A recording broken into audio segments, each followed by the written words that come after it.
নমস্কার বন্ধুরা, আমাদের কাছে হাতিরোবা থেকে একটি কল আসে। তো বলা হয়েছে ঘরের ভিতরে সাপ আছে। তো আমরা সেখানে যাই, গিয়ে দেখতে পারি একটি মানে ঘরের টিনের চাল আছে, চালের উপরে একটি সাপ আছে। তো আমরা আগে বাড়ির লোককে জিজ্ঞাসা করেছিলাম যে সাপটিকে আপনারা চিনতে পারছেন বা কেমন দেখতে।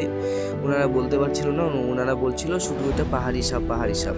তো আমরা সেখানে গিয়ে দেখতে পারি এটি একটি পঙ্খিরাজ সাপ, ঠিক আছে, বা যাকে দুধরাজ সাপ বলা হয়।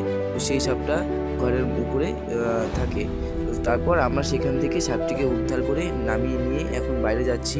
তো সাপটি বেশ ভালোই বড় ছিল, আর এই সাপটি একদমই নির্বিষ সাপ, হ্যাঁ, যাকে ইংলিশে বলে কভারেটেড কিংক্রেট। হ্যাঁ, তো এই সাপটি একদমই নির্বিষ সাপ, আর একে নিয়ে অনেকের ভুল ধারণা আছে এ নাকি গরুর দুধ খেয়ে নেয়।